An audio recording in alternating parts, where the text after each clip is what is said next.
This is Newcap News with Brian Lentz.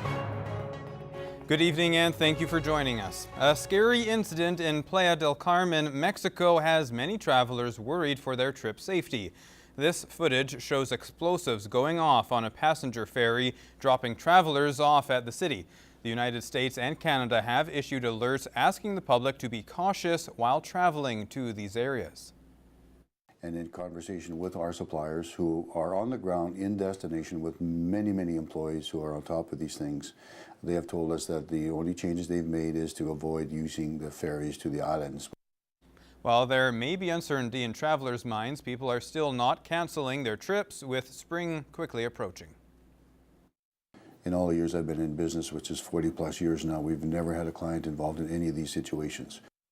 Canada has released the warnings to avoid non-essential travel to most northern and western Mexican states. For more information, visit the Government of Canada travel site. Well, Lloydminster City Administration continues to work with property owners in regards to Alberta tax enforcement proceedings.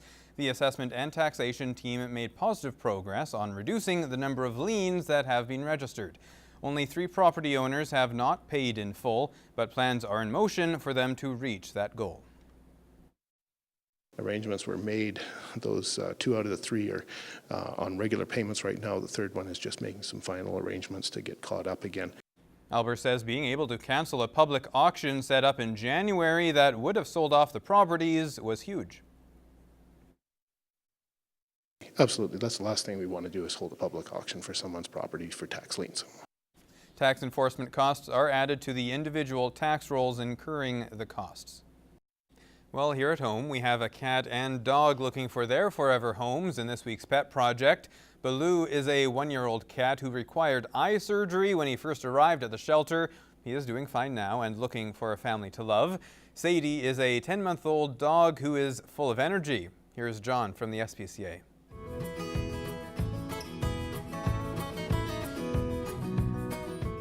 Just like his namesake, Blue is one big happy fellow who enjoys the little things in life. Although only 1 year old, Blue had a little bit of a rough start to life. When he was brought to the SPCA, he had entropion, a medical condition that causes his eyelids to fold inwards, which required surgery. It took a couple of weeks for Blue to heal, but now he's ready to find his forever home. Blue is such a friendly fellow who just loves people. When he's not showering you with affection, you'll find him napping away the day high on his scratching post. Blue is just looking for the bare necessities of life, which is a warm bed, plenty of food, and a family to love him unconditionally. So why not open your heart and your home and make Blue part of your life today? With warmer weather finally on the way, now is the perfect time to get out and get some exercise. That's where Sadie comes in. This beautiful young lady is full of energy and just loves to be outside. Whether chasing her favorite toy or going for a long walk, Sadie's energy seems endless. Sadie's only 10 months old, so sometimes she forgets her size and still may jump up.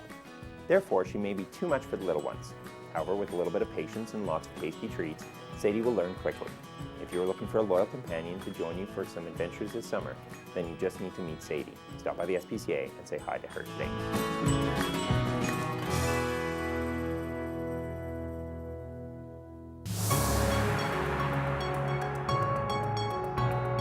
This is Newcap Sports. Lakeland College hosted the ACAC Futsal Championships over the weekend. While neither team was able to finish on the podium, both learned valuable lessons before training begins out on the pitch.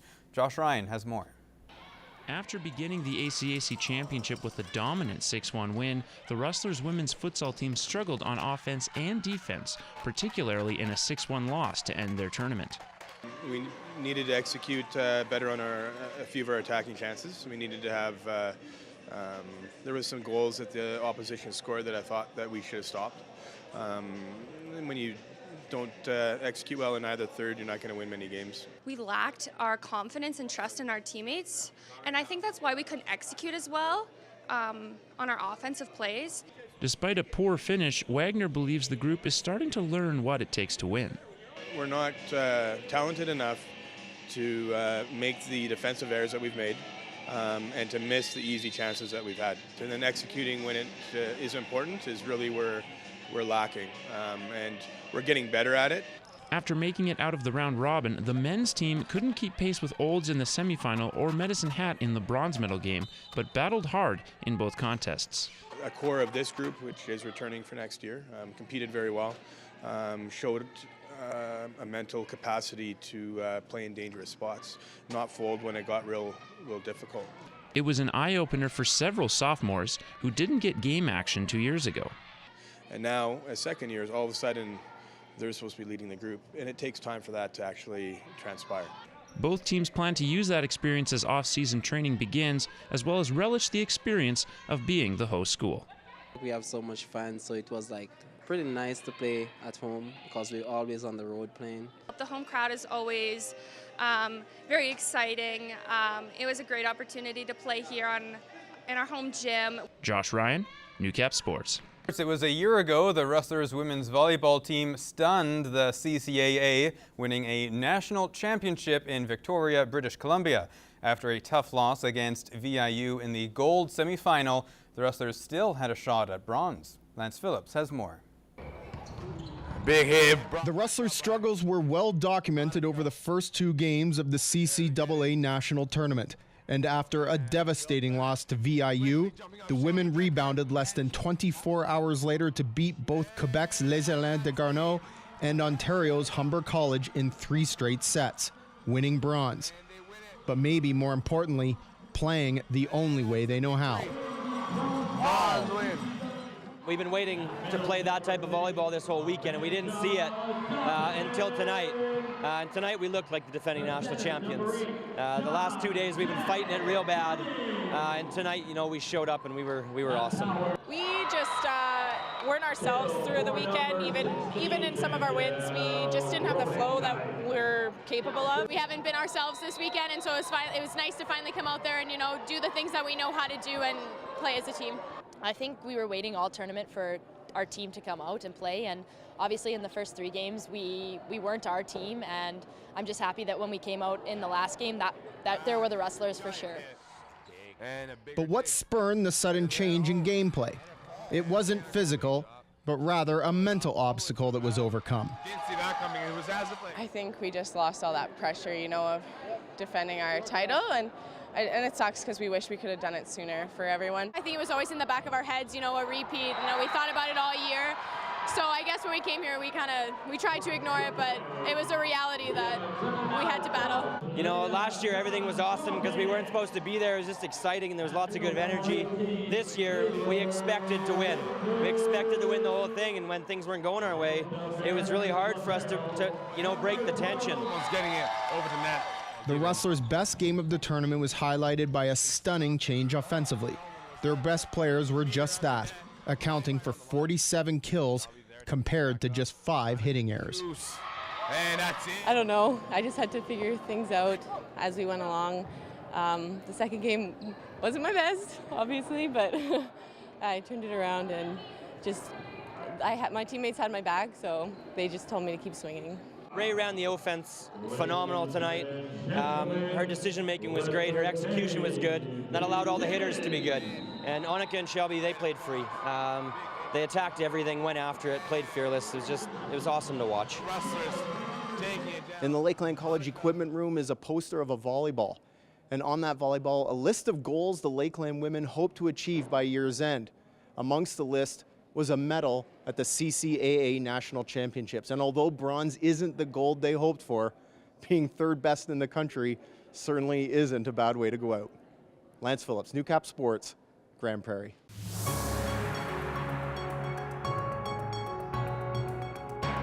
This is Newcap weather with Brandon Hess. Not a bad day today in the city. It was very warm up through Cold Lake. Hello to our viewers up in Cold Lake this evening. 7 degrees over there, 6 in Bonnyville, -1 St. Paul from earlier today. 0 Wayne and Vermilion, 1 degree Wainwright. Hello to our viewers in Provost and Macklin. 4 degrees down there, 0 Maidstone, 3 St. Walburg, 2 in Meadow Lake, 4 Green Lake, and 6 in Isle Cross. Temperatures across central regions right now doing okay, very warm in through the Mountain Park regions, 14 degrees in Jasper right now. 7 in Edson, 0 Edmonton, 1 degree Red Deer. Temperatures across the east, -3 Saskatoon, -3 Milford, and 2 degrees in Prince Albert. We have a huge warm front that's moving in off of the Pacific Northwest.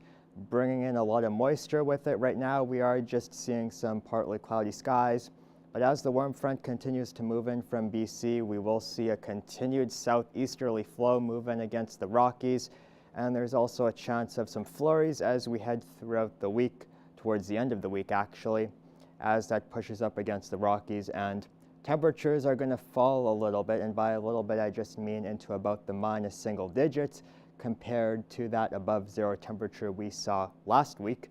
And satellite radar map right now, really nothing much going on, just some cloud cover and sun throughout the region. The sun will be setting later now, of course, with daylight saving going into effect, and daytime temperatures for tomorrow: 1 degree Provost and Macklin, -1 Wainwright, 0 Vermilion, -1 Marwayne, -1 St. Paul, 3 degrees in Bonnyville and Pierceland. Hello to our viewers in Meadow Lake and St. Walburg, 2 Meadow Lake, 0 St. Walburg, and 2 in Isle Cross. The Battlefords right now looking at -3, -15 for tonight, making it up to -4 for the daytime high tomorrow. They did start on the cold side as well earlier this morning, so another cold start to their day tomorrow, but rebounding quite nicely. East winds 30 to 35 kilometers an hour. Cold Lake right now at the airport, 5 degrees, north winds 4 kilometers an hour. The sun will be setting later over there as well, -7 for tonight. East winds 10 to 15, -2 for tomorrow. A bit more cloud cover throughout the day tomorrow as that warm front moves in, thickening up the clouds in the sky. Lloydminster right now at the airport, -1. South winds 8 kilometers an hour, -12 tonight. Partly cloudy skies, southeast winds 15 to 20. -2 for the daytime high tomorrow, southeast winds 25 to 30 kilometers an hour, so a bit breezy as you are going outside for tomorrow. Partly cloudy sky, so continue to seeing that system move in from the west coast will contribute to that strong wind moving in across the region. Kind of going to get windy as well as we head throughout spring. 7-day forecast, there's a very slight chance that we could see freezing rain on Thursday as that front actually moves in over top of the region, 30% chance. Southeast winds 20 to 25 and daytime highs -4, lows -10. -2 Friday, lows -9, highs -4 Saturday, -10 for the low. -3 Sunday, -10 for the low. Daytime highs -2 on Monday and highs -5 on Tuesday. 40% chance of flurries on Friday and Saturday, and Monday we could see a flurry.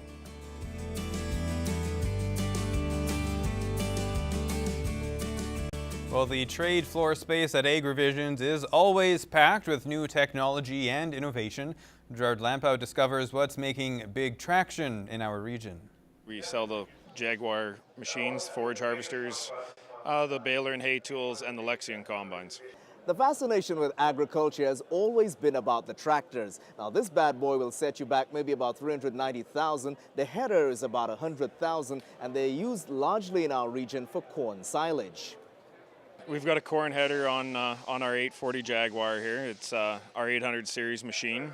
We do quite a bit, and the corn has really came on in the last 5 years in this area.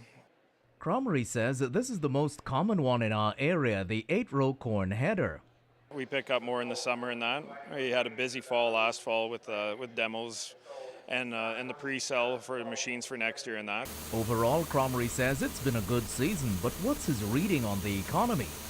We're hoping it's going to be a busy season as always, but I mean, we had good crops last year and that after a rough couple years and that, you know, some areas having trouble getting crop off and that, you know, we think everyone's looking to get in the fields in good time and be able to get the crops off in good time in the fall as well.